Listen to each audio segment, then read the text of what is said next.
Waislamu takbir. Takbir. Allahu akbar. Nta kintu kibabaje nk'abagabo bangana nk'uku bakatuzanira abantu batariko baratwigisha. Nije sindanyugwa menye iyi nzira. Oya kwera. None uyu mwarimu bazanye cyangwa bashatse tube twaza ngako twamwumviriza gusa. Munyeshuri. Karibu ustazi Amidu. Naze mu minota 15. Kweli. Twumva ibihejeje kuremera intanya ko ari iby'ukuri ko dukwiye gukurikira iyo nzira ya Yesu. Mbega Yesu dukwiye gukurikira. Naam, bismillahirrahmanirrahim. Assalamu alaikum wa rahmatullahi wa barakatuh. Wa alaikum assalam wa rahmatullahi wa barakatuh. Alhamdulillahi rabbil alamin. Thumma salatu wassalamu ala nabiyyina Muhammadin sallallahu alaihi wa sallam wa ala alihi wa ashabihi amma ba'd. Naam, imbere gushimira umuremyi yaremye isi n'ijuru n'ibirimo byose, nongera sabira amanemigisho byose akara kwasozereye imwe n'abahanuzi intumwa nziza indongozi nziza intumwa y'Imana Muhammadin sallallahu alaihi wa sallam. Kigira kabiri egashimire uyu muvandimwe umudivantiste yagerageje kudefanda novuga ko ari kudefanda so kwigisha kuko ikigwa ukuntu bagitoye siku yakigishi je ndatangara nko gutora ikigwa arime magitoyi hakuwoje ngare rukigishe bigaca bigutakuwama kuwamazi kambere kimwe wagubeshera Yesu umaze kubeshera Yesu wongera ubeshera kandi n'Imana ucibagira ko Yesu bwiwe ntago yarakabati yaravuga yari nyamurage Yesu kitara kabati atari kimeme yavuga bigi umuhungu yaje kwigisha nibyo cange sibyo wavuze ati Yesu yaje kubera agakiza abisi bo kwisi yose yose Yesu bwiwe yishingira inahe ntago yigeze atumwa kwisi yose twebwe mu Barundi niturimwo abanyarwanda nibarimwo n'abakongomani nibarimo turaza kuraba mbega Yesu yatumwe kuri ba nde uyu muhungu arimo canke twebwe turimo kahejeje kubeshera Yesu kumwambika ibara heje kubeshera Yesu mwarimu no. Imbere ko ninja kwanza namwinda mukosore Kamenge kandi kweli hera kwanza kwiga aya Qur'ani ni na gatatu tandatu na rimwe Qur'ani yagiye kubesha isiguro ubusobanuro bwasomagaho tumvirize ine na gatatu 61 ndiyo baada a'udhu billahi minash shaitani rajim kwizina ry'Imana yeni babazi yeni bachangamka bismillahir rahmanir rahim kweli kabisa mu vyukuri Isa eti mu vyukuri Yesu niwe kimenyetso cy'umuhero twebwe turabyemera mu bimenyetso bitatu bikuru by'umuhero umuhero kura isi Imana irangiza isi Imana irimbura isi Yesu ari mu bimenyetso bitatu bikuru ndiyo niwe kimenyetso cy'umuhero y'ukuri hafi ndiyo kabisa nimugire kama amakenga uyu ni Muhammadi ariko ahishigwa na Gabriel ati Yesu nicyo kimenyetso cy'umuhero y'uko umuhero uri ati kuri ubwo Muhammadi genda ubwira abisilamu eti nimugire amakenga ahubwo jewe Muhammadi nimungurikire ati nimungurikire je Muhammadi kuko iyi Qur'ani niyo nzira Chabesi ngo ni Yesu yavuze ati nimungurikire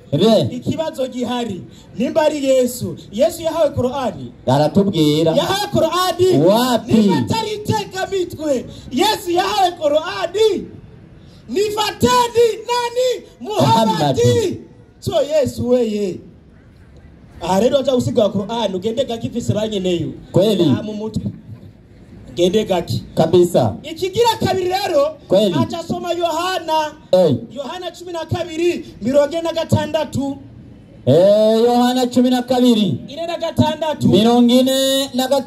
ndiyo reka turije ko nayo tumwumvishe yarutse komana mukosore Kamenge kandi inyandiko rero igira iti kweli kabisa naje mw'isi ndumuco Yesu reka yishingira yivugira ati jewe Yesu naje mw'isi ndumuco kugira unyizera wese ntazagume mu mwiza kugira ngo unyizera wese ntazagume mu mwiza agara kwanza gato uyu muhungu yumvise ko Yesu yaje mw'isi ari umuco aca yibaza ko n'abarundi bari aca yibagere ko muri Isirayeli n'igihugu cyarimwo kandi kiri isi. aca benshi ngo ni mu Burundi ngo turi ku isi yose ni muri Isirayeli endelea harabandanya ariko ndiyo nihagira wumva amajambo yanjye ntayazigame. Yesu acavuga ati ariko rero nihagira utumva amajambo yanjye ntayagendere yazigame, si jewe ndamucira kwiteka. ati si jewe Yesu ndamucira kwiteka, kuko ntazanywe no gucira kwiteka isi, jewe ntabwo naje gucira iteka bisi, ariko nazanywe no kukiza isi. ariko nazanywe no gukiza isi mbega agakiza Yesu yaje kwigukiza isi na nikagu Yesu akagakiza niko gufa ku musaraba cange nikagu aho nyene Matayo 4:17 yarutsa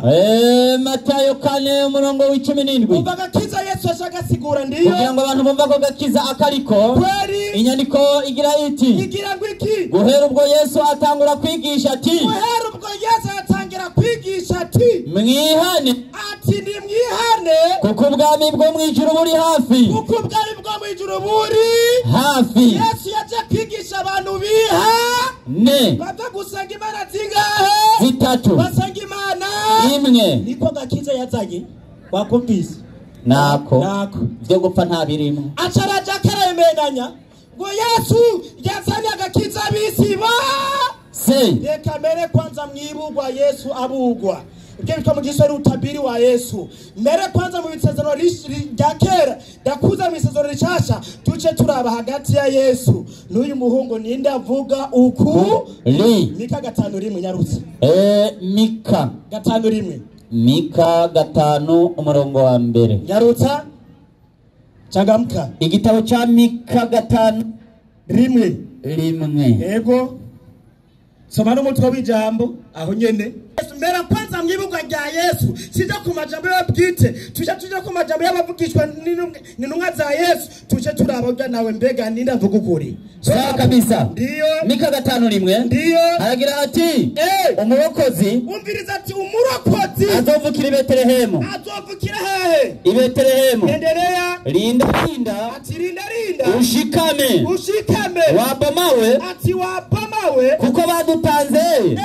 ijya nino ndiyo umucamanza w'Abisirayeli umucamanza w'abaki w'Abisirayeli ati umucamanza w'abisigana n'abarundi w'Abisirayeli umucamanza w'Abisirayeli bazomukubita inkoni kwitama hehe kwitama ndiyo ariko wewe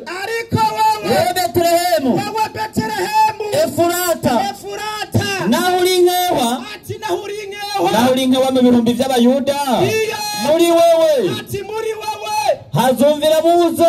buzoba segaba ati muri wewe hazumviramo uzoba segaba muri bande muri bande bene Isirayeli muri bande Isirayeli bari mu bande abarundi wapi abanyarwanda wapi bene Isirayeli kweli isezerano rishasha Matayo 6 tugarutsa Matayo 2:6 isezerano rishasha changamka kweli kabisa ndiyo nagezeyo nyaruka hagira ati ngo kandi wewe Betelehemu yamajambo ari misezerano rya kare yaje kare misezerano rishasha wewe Betelehemu mu ntara ya Yuda ati mu ntara ya Yuda nuri mutoya mu bwami bwa Yuda ati nuri muto mu bwami bwa Yuda mwanwa ba Yuda ndiyo kuko kuri wewe ati kuko kuri hazovuganza niwe azoragira abantu banje b'Abisirayeli Allahu akbar abantu banje babaki b'Abisirayeli genda upige rero kize nyandiko nakuja misezerano rya kera ibugwa rya Yesu abugwa ni mu isezerano rishasha kigira gatatu rero Yesu yivugira ubwiwe Matayo 15:24 yarutse 15:24 inyandiko igira iti yarutsa mwumvirize Yesu arabishura ati yishura ngwiki sinatumwe ku bandi Yesu ati jewe sinatumwe ku bandi atari kunama zazimeza inzu ya Isirayeli ya Isirayeli Yesu yatumye ku miryango 12 y'Abanyisirayeli bakomoka kuri Yakobo abarundi niturimwo abanyarwanda niturimo Yesu mwarimu Naam. abantu bari bitekerezo nk'iby'abahungu mubona ngana n'abagabo abakristo muri iki gihe mu gihe ca Yesu yuko Yesu yatumye ku bantu bose kwisi yo umva amajambo yacu ababwira nyine 2005 ndiyo amushikiriye aramupfukamira ati haje umugore afite itekerezo nk'ivy'umuhungu bigenda gwiki ati nabarase mugenzi Yesu aramwishura ati amwishura ngwiki si byiza kwabira umutima w'abana ati si byiza kwabira agakiza k'abana ukawuterera utubwa wowe umurundi imbere ya Yesu yakwisukura kabwa umurundi imbere ya Yesu bwa kubera atari umunyisirayeli wewe Jeruve mwebwe mugomba mbele ya Yesu sio mimi kweli sisi tunanukutu maneno ya Yesu niyo mambo twega abisilamu nitwaza kubesha abantu ati Yesu yatumwe kwisi yo kandi mbere yiwe turutubwa Oba yadutumako wapi yatumwe ku banyisirayeli uyu ni Yesu abanyisirayeli mwarimu imiryango 12 mukeneye nibirimba byabo 12 turaza kubahereza n'intebe 12 zabo mu ijuru turazibaha Matayo 20 yarutse Matayo 20 cyangwa mukapo inyandiko igira iti igira ngwiki uno nyina wa bene Zebedayo aza kuri we hari umugore yaje kuri Yesu ari kumwe n'abahungu biwe babiri yarafite abahungu babiri aramupfukamira amusaba ijambo apfukamira Yesu asaba Yesu ijambo aramubaza turagomba iki nawe ati bivuge aba bahungu banje babiri ngo baze bicare umwe iburyo bwawe uwundi ibumoso mu bwiza bwawe mu bwiza bwa we ndiyo Yesu arishura ati Yesu yishura umugore ngwiki ntimuzi icyo musaba wa mugore ntuzi icyo usaba mwoshobora kunywera ku gikombe jewe ngira nywereko ati ko mukunda kubita icupa mukunda guhabwa mu bishobora nabo bati turashobora turabishobora kabisa arababwira ati igikombe cyanje koko muzokinywerako kuko mukunda kunywa muzokinywerako ariko rero gutanga ibyicaro iburyo bwanje n'ibumoso ati gutanga ibyicaro iburyo bwanje hamwe n'ibumoso si ibyanje Yesu ati si nje endelea atarabo data yabiteguriye ati bifise abo data yagiziki yabiteguriye iyo bamwe 12 bangahe 12 awe nyumba 12 Yesu bavyumvise awe Yesu ni nyumba 12 wajeruva pala kwibwindayo apana kujya dunyuri kuri Yesu tarimwo uzurajya dunyuri kubanyisayiro umurundi wowe umurundi ja kwa Muhamadi bakanye turaguye inyandiko Allahu akbar Mani mari naam muri kirahano uyu ni Yesu kweli sijewe kabisa sijewe Yesu rero nagakiza kubanyisirayeli kandi mu gihe cyaye ariko miki gihe ikinjana cya 2023 abanyisirayeli ba 2023 agakiza kabo kari kuri Muhamadi soma Qur'an kweli kabisa Qur'ani 21:17 iyo Qur'ani iri hasi iyo nyene 21:17 sawa kabisa 21:7 inasema bismillahirrahmanirrahim inasema kabo kari kuri Muhamadi inasema ndiyo nasi hatukukutuma Imana irivuga mu bwizi ngo natwe nitwakutumye Muhamadi hatukukuleta ngo twakuzanye ila atikiretseko rehema kwa walimwengu wote uza kubera impuhwe n'imbabazi ku bantu bose kwisi yose iyo bavuze walimwengu n'isi yose wewe umbisanyisa ba 2023 wahajya kwa Muhamadi kweli kwa Muhamadi kabisa ariko mu gihe cya Yesu abanyisa agakiza kabo kari kuri Yesu mu gihe cya Yesu 2023 kuri kirande Muhammad sallallahu alayhi wasallam warungitswe kwisi yose pakoza amajyadunuri kwa Yesu nyumba 12 mwebwe mutarimo mwarimu naam intumwa za Yesu kweli umva kondisho Yesu yacabahereza rero aho Matayo 10:3 kondisho yabahaye hera gatatu Matayo 10:3 heraho nyene ndiyo inyandiko irababwira iti irabwira ngwiki na Filipo na Barutolomayo ndiyo na Toma na Matayo n'abandi bari kumwe nawe ngaha umutoza kori na Yakobo mwene Arufayo na Tadayo na Simeyoni umunyakananayo na Yuda Iskariyota umwe yamugura gatanu rero azona nabigishwa ba Yesu mwaza Yesu gatanu abo 12 Yesu arabatuma babarira ati abo 12 Yesu arabatuma baheza kondisho rikurikira ati nimuze mujane inzira mu banyamahanga wewe mu Barundi nimuze mujeyo mu Banyarwanda nimujeyo muri Afrika nimuje yo canke mu bisagara vy'abasamariya ndiyo nimuze mujeyo ati nimuze mujeyo ariko muje mu ntama zazimiye ati muje mu ntama zazimiye zo mu muryango wa Israeli zo mu muryango wande wa Israeli umuryango w'Abarundi umuryango w'Abanyisirayeli Yesu azivuga amajambo akurikira 13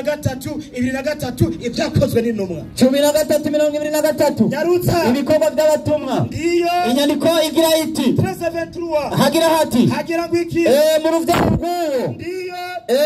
nk'uko Imana yasezeranye ndiyo yazaniye Abisirayeli umukiza ati Imana yazaniye umunyabanyisirayeli umukiza niwe Yesu umukiza Abarundi Wasabu takbir Allahu akbar mukanya turaje inshallah wasabu takbir Allahu akbar uko niko byigwa bigenda nuko twege ntacyo dufite tuvuga umuhagarikizi naza hagurutse umwarimu avuge mu cigwa yigishije bwa mbere n'uyu yaje yamwigishije ko karanyugwa cyangwa ntiyanyutswe izina ry'Imana rihaga icubahiro wewe kubwawe wumvise iki kubwawe wumvise iki ko